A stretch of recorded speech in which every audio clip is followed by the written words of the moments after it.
Hey guys, I'm trying to bust through a bunch of videos. I'm really not wearing the same outfit for like days in a row, I promise. All right, so here we are again.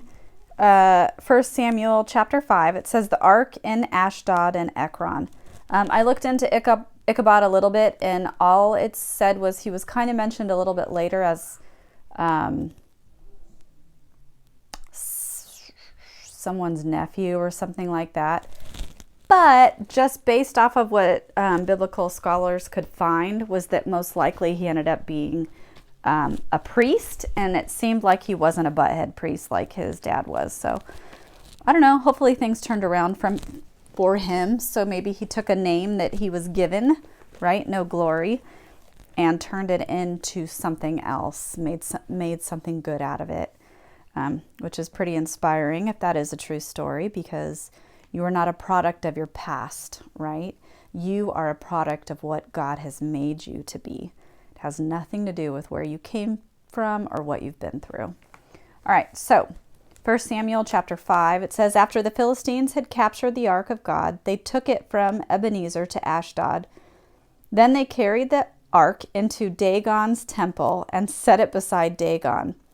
Now, if you have an ark of God, and you set it next to a false god's little temple statue thing,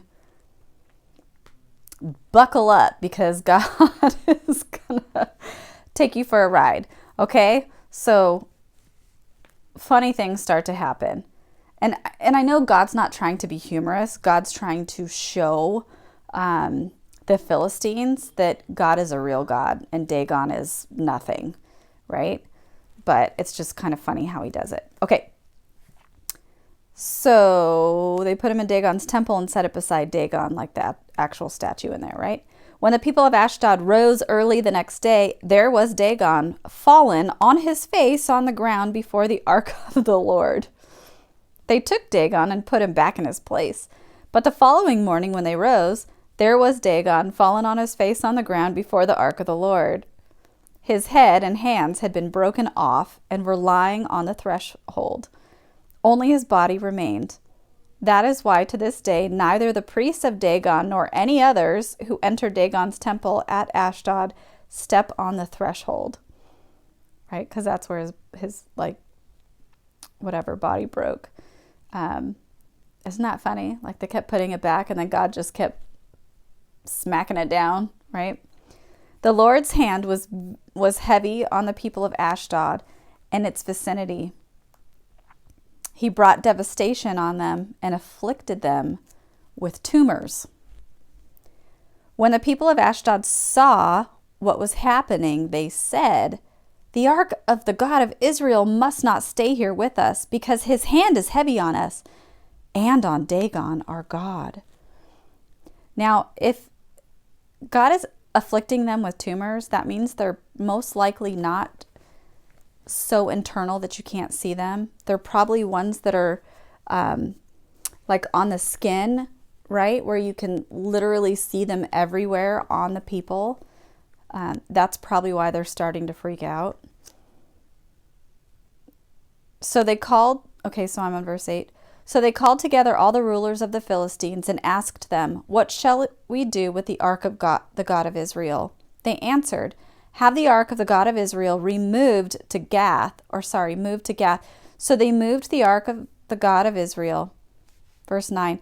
But after they had moved it, the Lord's hand was against that city, throwing it into a great panic. He afflicted the people of the city, both young and old, with an outbreak of tumors.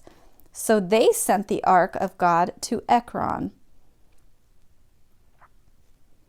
As the ark of God was entering Enron, the people of Enron cried out, they have brought the ark of the God of Israel around to us to kill us and our people.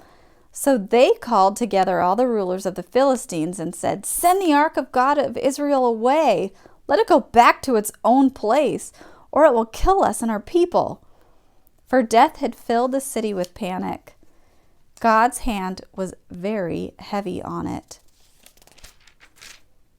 Those who did not die were afflicted with tumors, and the outcry of the city went up to heaven. Right? So God's he's laying it out right now. He's letting people know hey, listen up, right? Like, you don't mess with the Israelites' God, right? Now, Dagon, their statue, whatever, that thing doesn't do anything, right? But the one true God, he makes stuff happen, right? You don't want to mess with him. All right, my battery's about to die. Anyway, love you guys.